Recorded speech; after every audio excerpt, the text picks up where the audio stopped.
محتوی نظر رسانه پشت پرده. سلام. امروز یک مستند جالب و عجیب و غریب، شاید هم خنده‌دار برای شما داریم و تقاضا میکنیم تا انتهای این مستند رو ببینید و قطعا هر چیزی که هست این مستند میتونه خیلی تلخ و دردآور باشه و راجب ما مردمه، کسی دیگه ای هم نیست. ما مردمی که همیشه در صفیم، یعنی فرقی برامون نمیکنه که صف گوشت باشه، مرغ باشه، بیل باشه، کلنگ باشه، یعنی هر چیزی که باشه ما در صفیم و اعلام حضور میکنیم. سلام آقا، میشه بگین صف چیه؟ این صف آزمایشیه، هنوز برای مصرف خاصی طراحی نشده. میگم بستگی به مردم داره، استقبال مردم داره.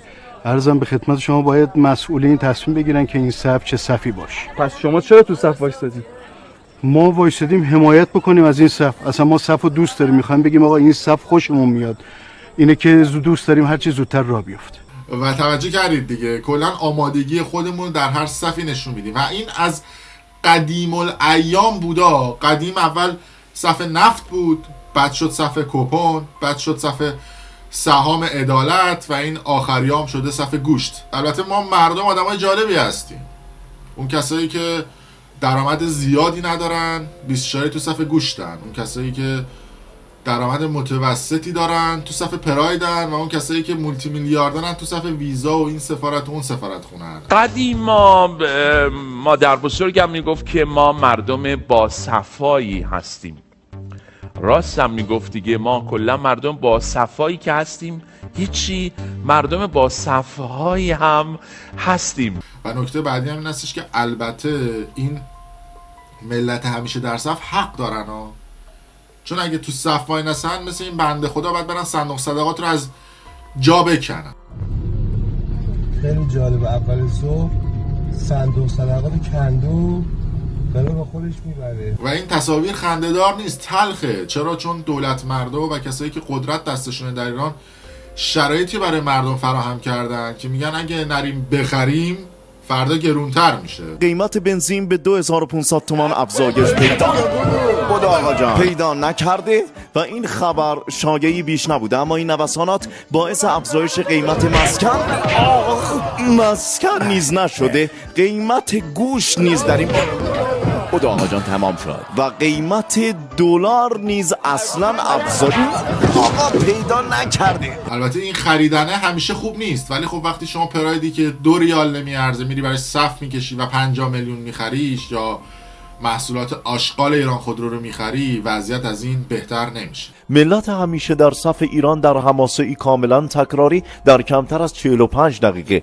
ته سایت سایپارا نون کشیدند. هرچند یه داستان معروف آلمانی است که خیلی از شما بلدید و همیشه هم میگیم که ما لالایی بلدیم ولی خوابمون نمیبره و داستان معروف این هستش که در کشور آلمان یک روز صبح مردم از خواب بلند میشن و میبینن که قیمت لبنیات 2 برابر شده و خیلی گرون شده و تصمیم میگیرن که مردم لبنیات رو نخرن و همه این محصولات مرجوع شد و به کارخونه ها برگشت و میدونید که لبنیات اگه مصرف نشه خراب میشه، کپک میزنه و مجبورن بریزنش دور و این اتفاق چندین هفته ادامه پیدا کرد تا اینکه کارخونه‌های لبنی آلمانی مجبور شدن که از مردم عذرخواهی بکنن و قیمت‌ها رو به حالت اول برگردونن و این اتفاق در ایران خیلی سخت میفته و همیشه مردم تو صفن میگن بریم بخریم تا گرونتر نشده.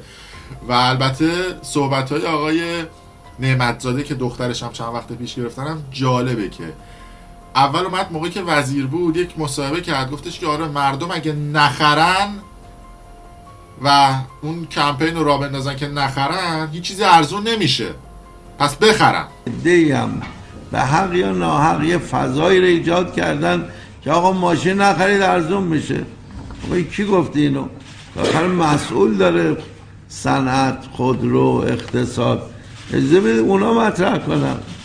اگر ما گفتیم که خودرو ارزون خواهد شد بفرمایید، ما نگفتیم. همین آقای نعمتزاده‌ای که مثل برق و باد رنگ عوض میکنه، یک مصاحبه زیرخاکی ما ازش بهتون نشون میدیم که چند سال پیش مصاحبه کرده بود، گفته بود که آره اگر نخرید ارزون میشه.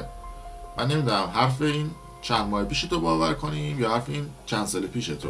ما در کشورهای خارج هم میخونیم هم میبینیم که اگه یک کالایی رو مثلا 2%، 3%، 5% گرون میکنن، مردم مقاومت میکنن تا مدتی اون کالا رو نمیخرن تا اینکه قیمت افت میکنه. بنابراین صرفه جویی و نخریدن کالای گران، اونم به صورت جمعی، حتی انجمنهای غیر دولتی مردمی در خارج مثلا یه آگهی میدن، میگن آقا شکر رو در انگلیس چند وقت پیش این اتفاق افتاد، قند شکر رو گرون کرد، مردم نخریدن.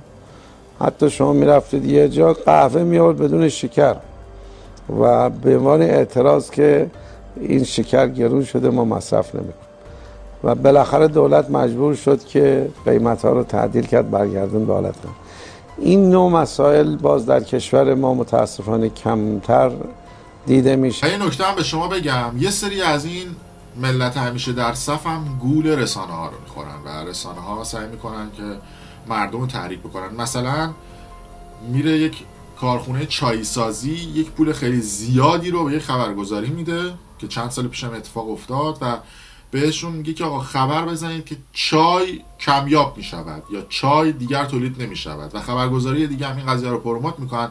مردم هم که این قضیه رو متوجه میشن سری میرن صف میکشن چای‌ها رو میخرن. یادتونه چند سال پیش اتفاق افتاد تو قضیه قند و شکر، این قضیه رقم خورد، خبرگزاری هایی که اینجوری بودن پول گرفتن و خیانت کردن، از این خبرها زدن.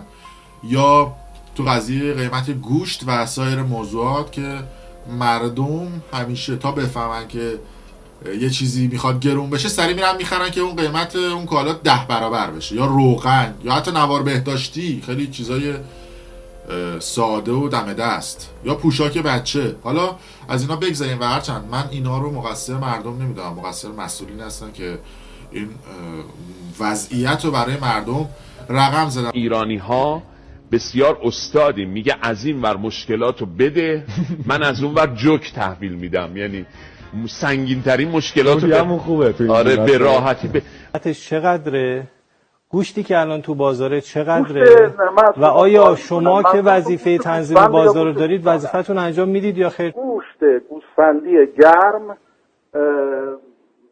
و قیمت تمام شده بین 33,000 تومان تا 40,000 تومان. آقای مهرفر اون گوشتی که 40,000 تومان وارد کشور میشه در بازار چقدر فروخته میشه؟ اینو به ما بگید لطفا. الان مصرف کننده کیلویی 40,000 تومان میتونه گوشت خارجی رو در بازار بخره. بله میتونه که چه آدرس بدید آقای مهرفرد؟ کجا باید بریم مثلا تو تهران گوشت 40,000 تومانی بخریم؟ آقای مهرفرد عزیز، دوست عزیز، برادر من، در شأن ملت ایران نیست که برن توی صف وایسن ساعت‌ها توی صف وایسن و گوشت بگیرن.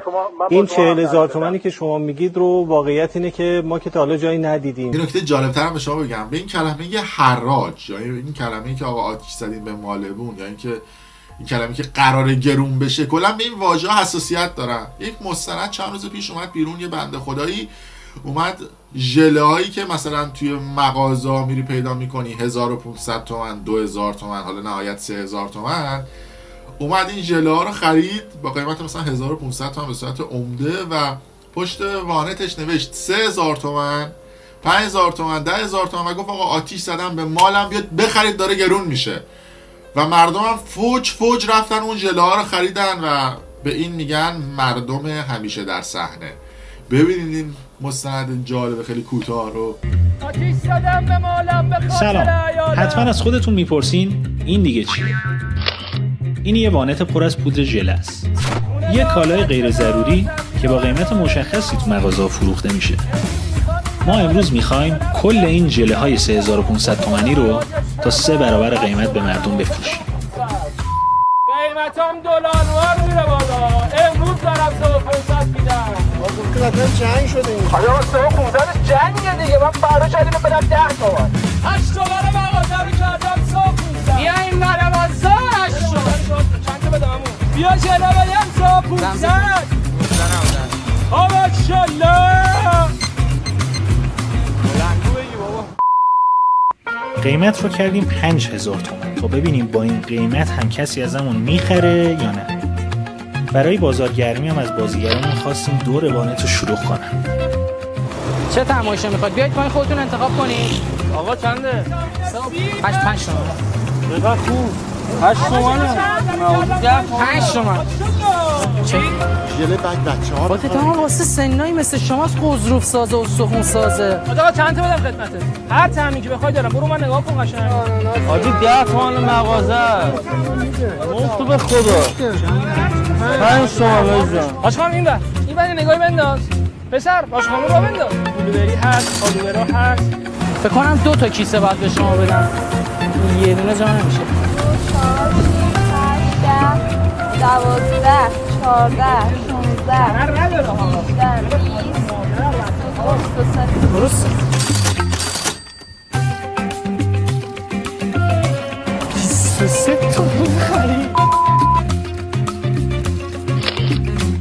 دیدیم حالا که دارن میخرن یکم دیگه قیمت رو ببریم بالا. این دفعه 8000 تومن. نگاه کن، جدا کن، فقط 8 تومن. یا آقا مغازه گرون نخواد، میان چه پیش خودم به 8 تومن بدم 15 تومن مغازه رو بیا این مالو بذار. این کارتونا همه خالی از صبح همه رو فروختیم، همینا مونده. آتیش زدم به مادم به خاطر عیالم. 3 تا برداشت. کارتونی؟ سرم شلوغه به خدا. قیمت رو کردیم 10,000 تومن، یعنی چیزی حدود 3 برابر قیمت واقعی. سپاس حمایت شما مردم عزیز، این ژله رو کردیم 10,000 تومن. بیا که شبای چهارشنبه ژله میچسبه، بیا این ور بازار. بازم لقب بود ژله بخر. آقا هندونه خریدی، این زمین پیاز خریدی، ژله نمیخوای بخری؟ فردا بیا یا بری داخل مغازه همین 15 تومن 16 تومن. حالا آقا میگه چند تا داری؟ 20 تومن. 20 تومن؟ رقم 20 خریدم. کم داری دیگه شده. همه کارتونایی که میبینی فروخته شده. فروخته شده. پرتقال ندارم، نه لیمو دارم. آلوورا داره، همینا هم برام مونده. ببین همه رو فروختم اصلا. بدم این 4 تا بدم. چند تا شد داشتم؟ 3 تا. چند تا شد؟ 6 تا. رمز تو بگو. 70 80. آقا یه وانت پودر ژله رو از صبح تا الان فروختیم، فقط همین دوتا مونده. همین دوتا. بله دیگه، قشنگ نمادی از واقعیت جامعه ماست که تا بگن چیزی گرون شده شیرجه میزنن، تا بگن حراجه شیرجه میزنن. طرف اومد 20 بسته خرید، یعنی مثلا کرکوپر هم ریخت. و بازم ازتون میخوام که این ویدیو رو به اشتراک بذارید، کانال یوتیوب برام پشت پرده هم سابسکرایب کنید که مردم واقعا از واقعیت‌های پشت پرده با خبر بشن و بدونن که چه اتفاقاتی داره پشت پرده این صفحه میفته. ممنون از شما.